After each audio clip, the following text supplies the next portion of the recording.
Hello, YouTuber woobers. Well, this is a screenshot of the Weather Channel, and this is showing the storm sitting over Houston at the moment. It's 1:30 on the 29th of August, and that's where it's been sitting. It's not a hurricane at the moment. It's a tropical storm, still dumping rain and nastiness over that whole area. And yeah, I've been popping in on every so often, taking a watch on it. Some people say it might go out to sea and then convert back to a hurricane and come back inland again. It's waiting to see. So this started last Thursday. Today is Tuesday. So it's going on for 5 days. 5 days is a long time for a hurricane to be sitting in one place. Usually they're moving somewhere. And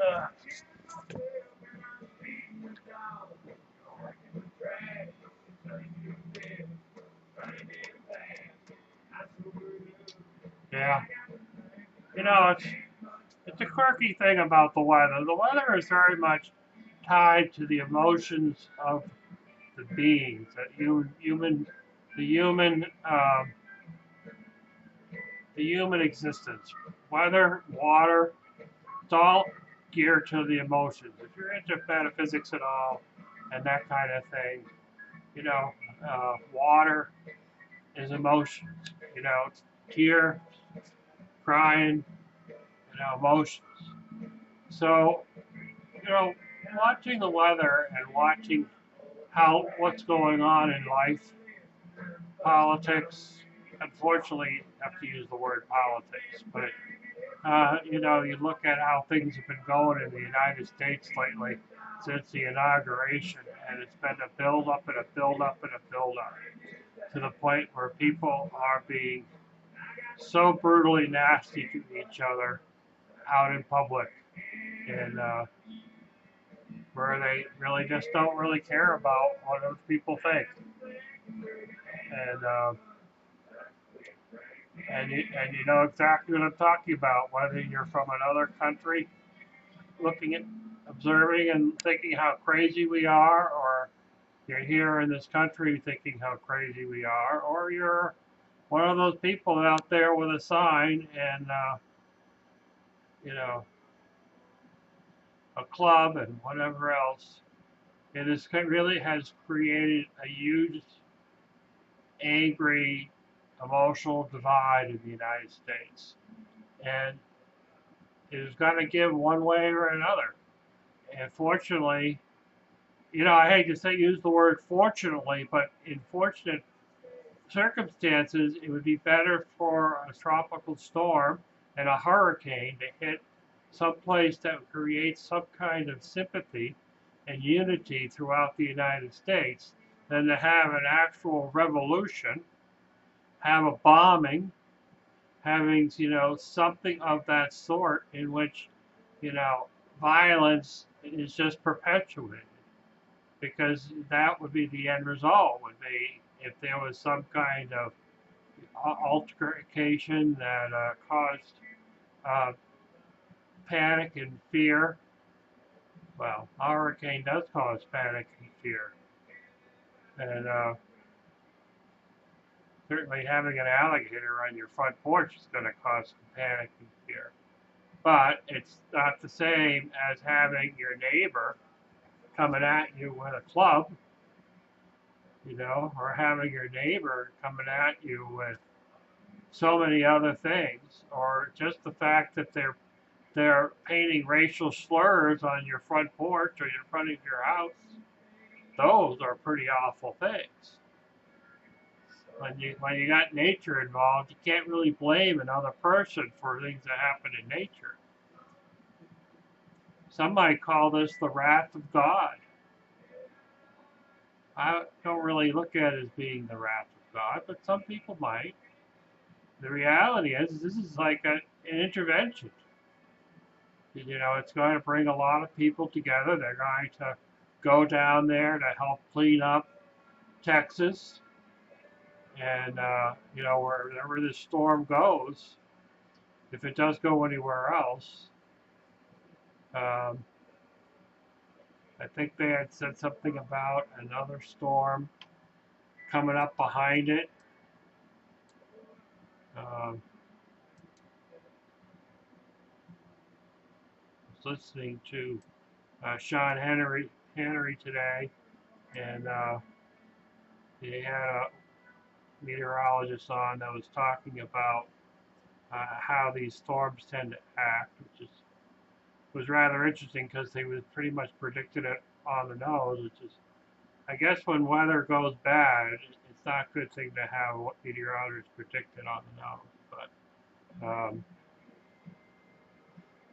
yeah, I mean, you know, when you're watching weather, think about what's going on in the emotions of the people in the area, and you know, things have been kind of rough when you really look at it. You got the Mississippi River that kind of divides the country in half.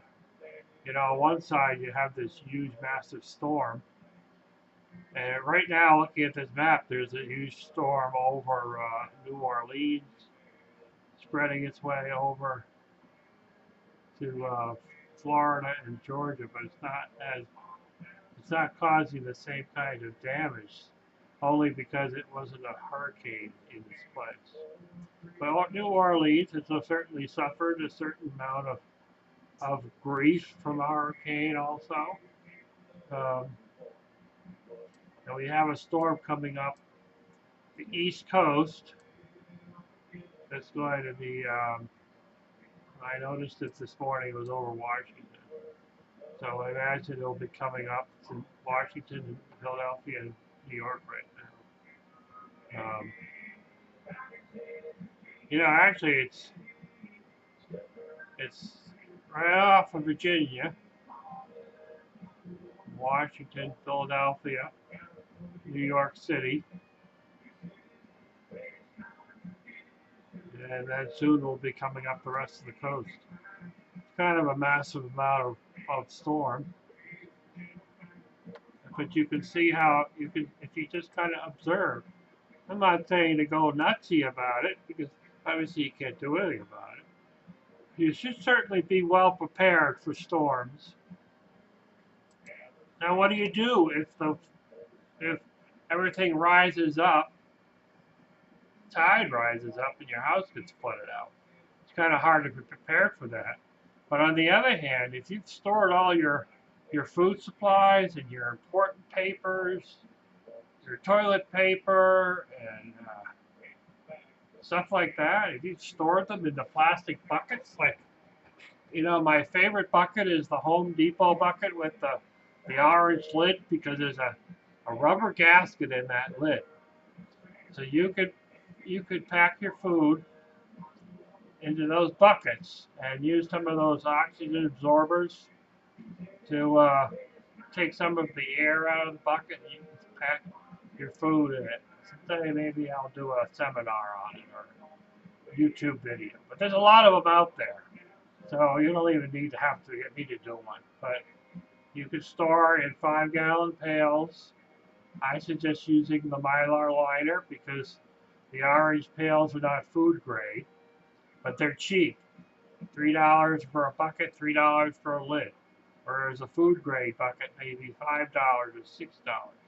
So, you know, you got to weigh out things. You could certainly store important papers. Your house gets flooded. You could find your buckets. Label things. Label your buckets, because you're not going to want to know. Have to search through buckets looking for the one that happened to have marshmallows in it. Yes, I stored marshmallows. He said.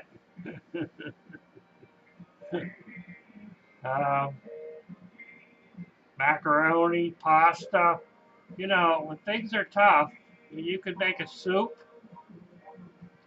You throw some pasta in it. You throw some, some meat, some dehydrated stuff. I mean, you can go out and buy. There's all kinds of kits out there that you can buy and have a fairly good food stock in buckets.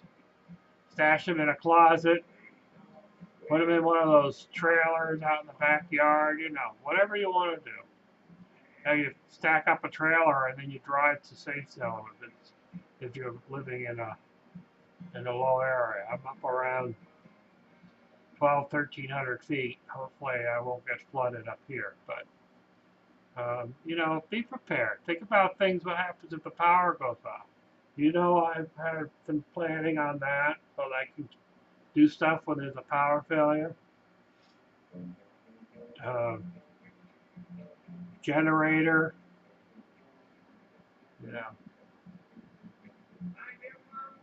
different things. And there's tons of information on the internet about sustainability and preparedness. You don't have to. You really don't have to figure out anything. All you're going to do is, watch and read and learn and do. Just don't watch and read and learn and don't do. Watch and read and then do.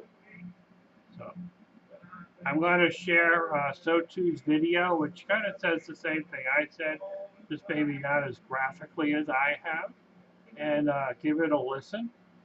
You can post questions over there. If you want to post a question on, is this an action or an intervention from the wrath of God on their channel?